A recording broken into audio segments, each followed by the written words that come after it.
All right. Hi, Lori. Welcome. This is the first time I'm trying this, a Zoom session about the redistricting. Welcome.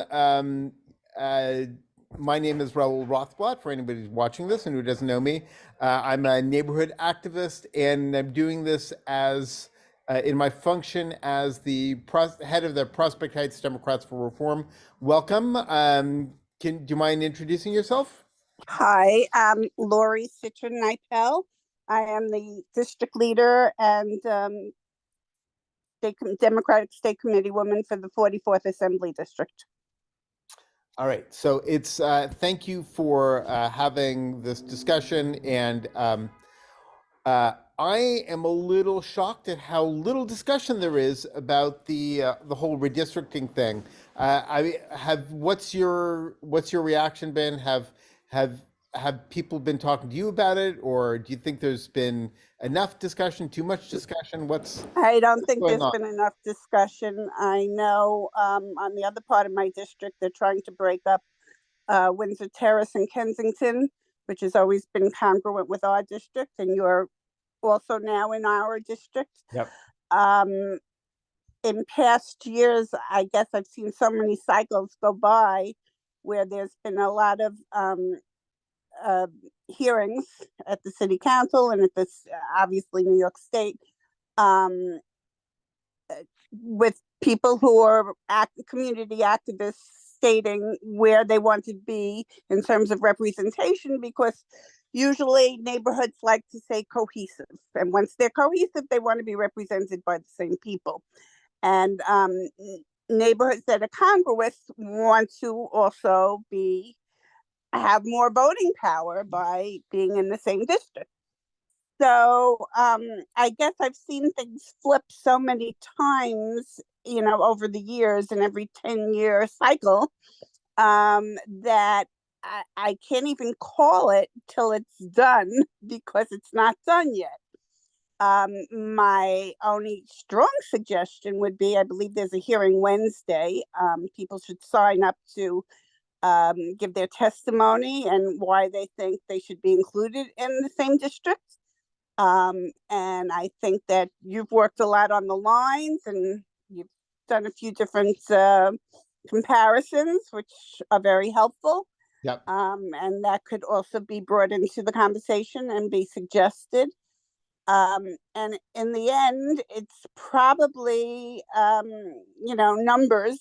It comes down to demographics and numbers of how many people they decide are going to be in a district, and where it begins and where it ends. So what else would you think would be of interest? Well, so I just want to reiterate some stuff you said. I had a conversation today. The whole of Crown Heights North Association. It's a great group in Crown Heights. 2 years ago, they spent all of this time thinking and talking about redistricting, and then none of their ideas got included. So they were like a little burnt out, I gotta say. And then I spoke to them today they all called up on a phone call. I spoke to and they were dismayed, I would say, at that the lack of discussion on this whole subject. And I was like, people have not been talking about this. I've been trying to raise the issue, and it just, they were like dumbfounded that nobody cares about this stuff. So, but let me jump into some of my thoughts, because it's actually really easy now to come up with your own maps. So hold on, I'm gonna do my share screen bit. So here's this map that I didn't even spend that much time working on, but you could just come up with your own map. And the reason, and this has some limitations. This is on a website called Districtor, districtr.org. You could see it in the screen. I'll share the information later. So it's really easy to use. It's broken up by I think mostly by census tract. So It's not as granular as I'd like it to be. For instance, I'd like a straight line on Flatbush, and it wasn't able to do that. But it was really easy to use, and it also, one of the other amazing advantages about it, it told you how many people would be in the district and what the how close it is to the number you're supposed to get. So apparently, the ideal number for an assembly district in New York State would be about 135,000 people, and it also breaks it up by. You could do a couple different breakups, but here's the one you could see. It breaks it up by race. So it was really easy to do this, actually. And I was just trying to figure out if, so I'm in Prospect Heights, and my personal preference is to have Prospect Heights in the 57th. Right now it's in the 40, which was I've long been in the 57th Assembly District, and which is this kind of tealish area over here. And right now I'm in the 44th, which was kind of a shock as of this year to be put in the 44th, which is this kind of purplish area. And it looks like I'll probably be in the 52nd, which is this kind of yellowish green area over here. So, but this is my preference. And, I was thinking, oh, could it be done? And it could be done. And when I was playing with this map, I did a little adjustment today after my conversation with the people in Crown Heights North, but I wanted to talk to you about the 44th. One of the things that I found with the discussion with the district leaders from the 52nd is the line between the 52nd Assembly District, which is downtown Brooklyn and Boerum Hill and Park Slope and bit of the Gowanus. The lines between that district, the 52nd, and yours, the 44th, was wacky. And so I also wanted to play with that. And I'm curious your reaction to this. I made the 44th much smaller in Park Slope, but the lines ended up being very clean. So they're very a straight right angle into Park Slope, which was much preferable, I think, to what it was. So I'm just curious what you think of what I came up with. This is just, like I said, I didn't put a whole lot of thought into this. It was really more a discussion starting point. But what do you think of these lines? It's really hard for me to see very clearly on the screen. Hold on, I can zoom in some more. So the northern border then would be First Street and 4th Avenue in Park Slope. So the 44th would end on First Street and 4th Avenue. And it would get that little area between all of the little area between Prospect Park and Greenwood Cemetery. And then it would go down, it would kind of hug the 42nd on Argyle and what else is that? And East 16th. And then the furthest area south mostly would be Avenue H. Okay. As long as our district is kept together, I have no problem. The only thing that goes on is first of all, the methods have changed over the years, and this obviously is quite sophisticated in terms of technology. It actually used to be done by hand with hand-drawn maps. Yeah. So this is a whole new thing, but you have to understand, and I'm just speaking practically now, is that each person that represents a district, mainly the assemblyman or assemblywoman in an assembly district and the council person in the council district, wants to keep their constituents together. Yeah. So that they could represent them effectively. For years, I know within my AD, the 44th AD, we actually at one point had 5 different council districts, which obviously were across the street from each other. Neighbors were not in the same district.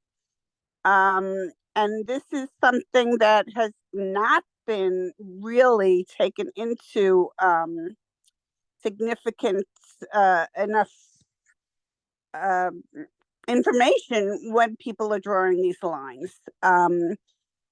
Because most of they did an independent person. They threw out the lines of the assembly that they had already set up.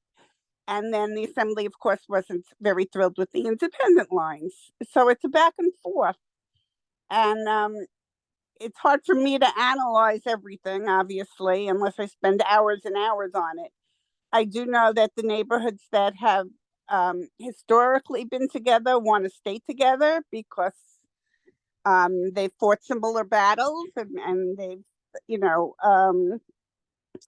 they've advocated for things that obviously would help their neighborhoods and surrounding neighborhoods as well.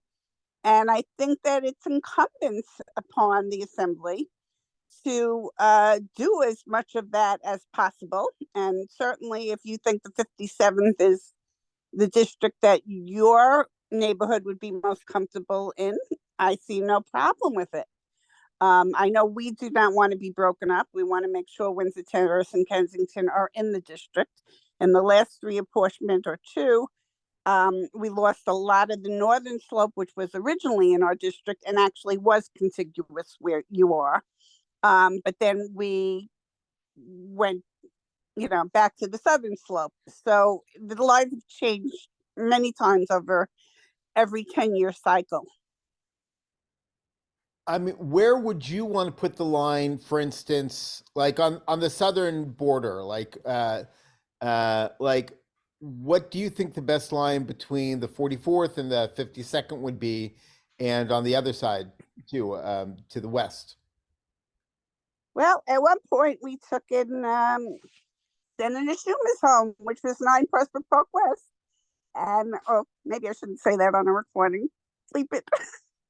Yeah. But anyway, the 52nd then picked them up. So I loved it when we had a clear straight line across the slope. It didn't break up the neighborhood. And I also liked that it went around the park and kind of had two sides of the neighborhood, because it sort of complemented each other and still does to a large degree. But, the elected officials in the assembly and the state senate are the ones that really know where their votes are coming from, and therefore they try to make it as attractive to the communities and to themselves. There's a lot of variables involved.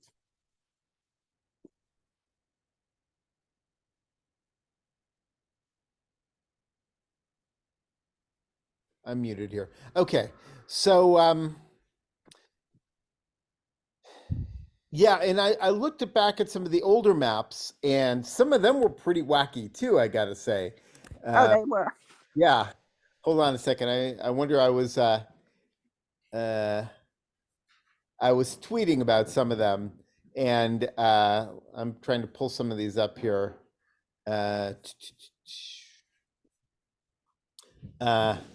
Yeah, they definitely. Oh, that's not what I wanted here. Profile, with my profile, my media.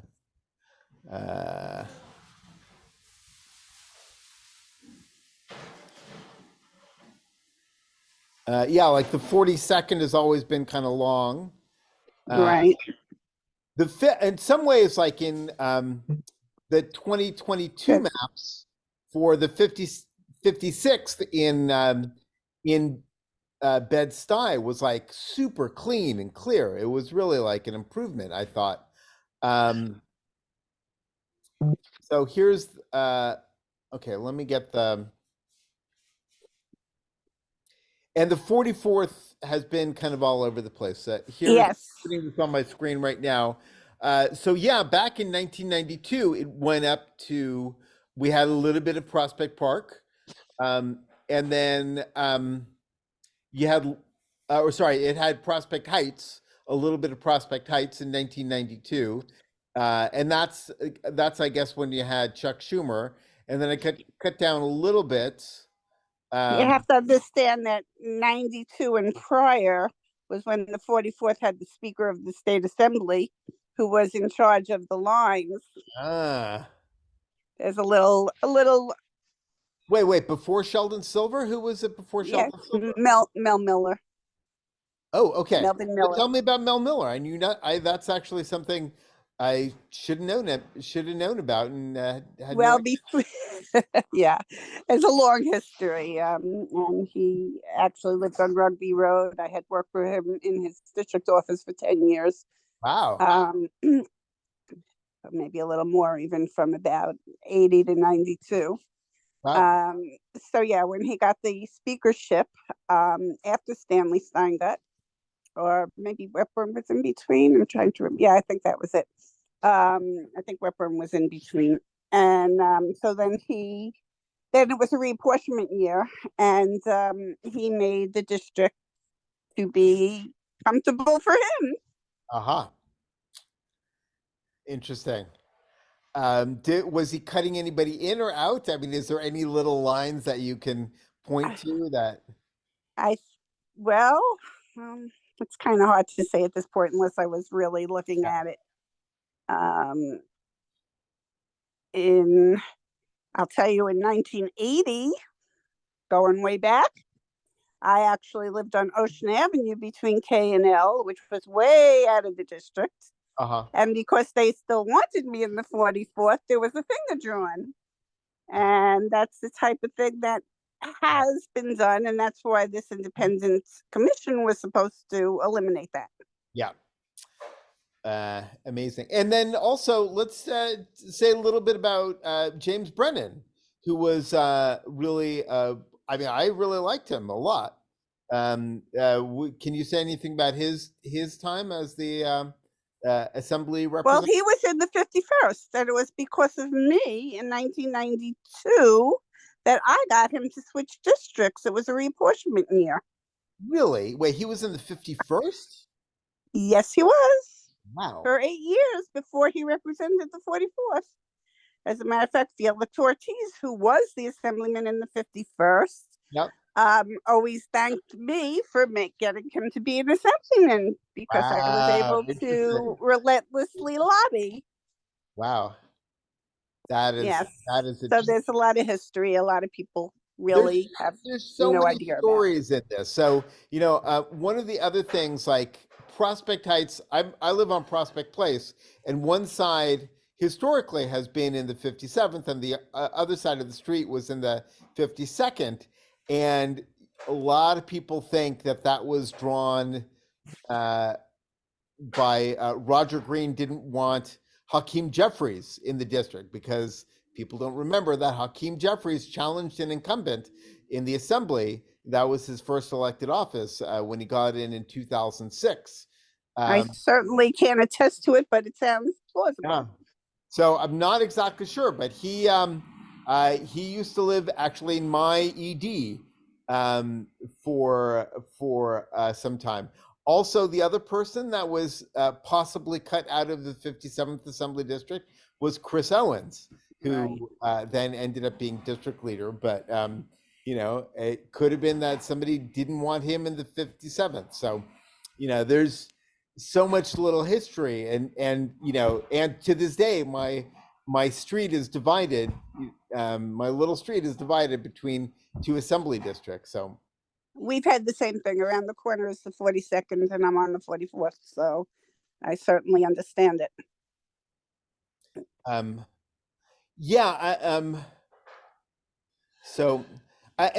So what's, I mean, like, what's the spirit of the 44th in your sense? Like, what would you like to keep? Like, what's kind of at stake? Well, I think we have, rather reform and progressive representation, and the district actually is mostly that way, but it is a mix, and I think that it should always stay somewhat of a mix because people's feet have to be held to the fire one way or another. So right now we have, and I think we have less this time than we had before, part of Borough Park, which obviously is a bit more conservative than the rest of the district. Parts of Windsor Terrace probably are as well. And Kensington is probably mixed. And when you get down to parts of Flatbush and Midwood, which is the very end, it's also sort of mixed. You have the homeowner area, which may be a little bit more reform minded or more progressive minded, and you have little pockets that are not. So, yeah, people who are elected to higher office would love to pick their own district. Why not? All the votes are there for me. But in reality, the truth is, while it's good to have everybody's likes and dislikes together, it also makes for much more interesting and I think much more encompassing policies when you have a lot of dialogue. You muted. You muted. I can't. Yeah. I'm unmuted now. I was just checking my messages to see if anybody had any questions, but so far not. I mean, my other concern, and the other concern that in Crown Heights North, is to keep the community boards together too. Well, the community boards have nothing to do with the district lines. They go by the police precincts. Yeah. Yeah, I mean, but one thing like I do like thinking about community board lines or police precinct lines because they're kind of one of the really stable things. The city council district lines and the state senate lines and the congressional lines have all been changing pretty dramatically, but police precincts / community boards are pretty stable.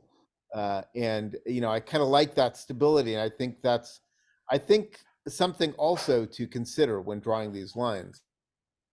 Yeah, no, I agree. And we obviously have more than one precinct, and I think we have 3 different community boards within the 44th. So I don't know the complete breakdown of the other districts, so I couldn't speak to that. Yeah, I mean, I work in the 43rd Assembly District, and we have 4 community boards and 4 city council members. So and there's a little bit that shares. So it's funny that now the 44th Assembly District goes up to Community Board 8, which is where I live. So Community Board 8 covers both the 44th and the 43rd up on the north end of the district. And on the southern end, the 43rd has a little bit of the 70th Precinct Council / 14 Community Board 14. And I'm very proud, like working in the 43rd Assembly District. I think the 43rd always has kind of ignored the 70th Precinct Council. And we don't work in the 43rd Assembly District. We're showing up over there. But that's good. 44th has more overlap with the 70th Precinct Council. Yes, and have historically, I was a member of Community Board 14 for 40 years. So, what? How yeah. long? Oh my God! Oh my God! Yeah. Yes. Again, from 1980 on. So I gave it up when they changed. Make room for somebody else. Okay. All right. So I'm trying to think if there's anything else I really wanted to, anything pressing. I think neighborhoods are dynamic, and I think the people that are activists in the neighborhoods have to think what's best for their neighborhoods and have to advocate no matter where the lines are. But obviously, if it's cohesive and they're in the same lines, it makes their voice much more effective. Yeah. I mean, it's funny because now, like, we have the 44th ADC, the Assembly District Council, which has been relatively active. I think it's been more active than some of the other ones, which is nice. But I'm always feeling a little bit neglected in Prospect Heights because the kind of heart of the district is pretty far away from my neighborhood. So I'm always trying to make sure that we get people on county committee and on the as judicial delegates. But Very important.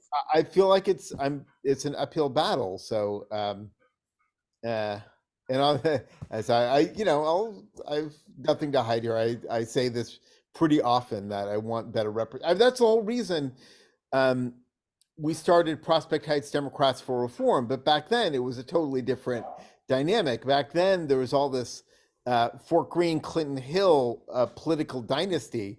Mama Mosley ran her club over there, and she was very strong over there and had a deep connection to Ebbets Field and this part in Crown Heights South. And Prospect Heights was kind of ignored back then. And now, Prospect Heights it's right now it's quite rich and it's very progressive. It's one of the most progressive districts anywhere right now. And we're also I think pretty big donors too. It's a pretty generous neighborhood. So I'm not sure why people ignore it. It's kind of vote rich and money rich and well, historically, I'll just take it from a historical perspective. It's come into its own, and for a long period of time was kind of cut off. Oh no, So I know that. yeah. No, I moved to, sorry to interrupt, but yeah, I moved to Brooklyn in 1993. So the first time I stepped in Prospect Heights was 1993, and it was very, very different back then, of course. But and it was always, a little bit more diverse than, it's for instance, Clinton Hill and Fort Greene were redlined, and so historically very strongly African American. Prospect Heights was a little bit, more diverse even back then. But yeah, it was always a little bit cut off too. Yes, always. I had a good friend that lived in Prospect Heights, eventually sold and moved to Amsterdam, but it was very different back in the day. So where in Prospect Heights? Where did they live? Oh, I forgot what street. We're right off of Flatbush and 6th, I think, something like that. All right, right near me. Yeah. All right, so we have another thing starting in a few minutes here.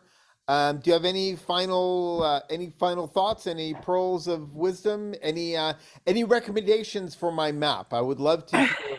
Well, no, my only recommendation is if you want to obviously advocate for it or any of your lines for the 57th or anybody else, it's that you sign up for the hearing and give testimony and let yourself be heard. And when is that hearing again?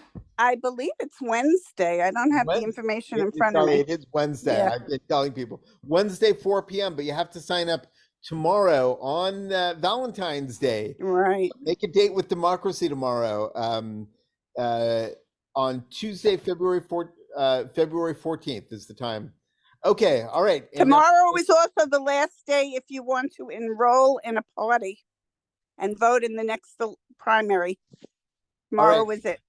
So a big day tomorrow. And so let's sum up in case people didn't hear at the beginning. Do you want to introduce yourself one last time before saying goodbye? Sure. Lori Citron Knipel, Democratic District Leader and State Committee Woman in the 44th Assembly District. All right. And my name is Raul Rothblatt, hailing from Prospect Heights and speaking on behalf of Prospect Heights Democrats for Reform. Thank you, Lori, so much for sharing your thoughts. And I really appreciate this. And I really appreciate all the work you've done for decades as the district leader and then all this other stuff before that we found out about. So thank you for being with me here and in the past and in the future. And that's it. Good night, everyone. Good night, Zoom. Thank you. All right. Thank you again. Good night.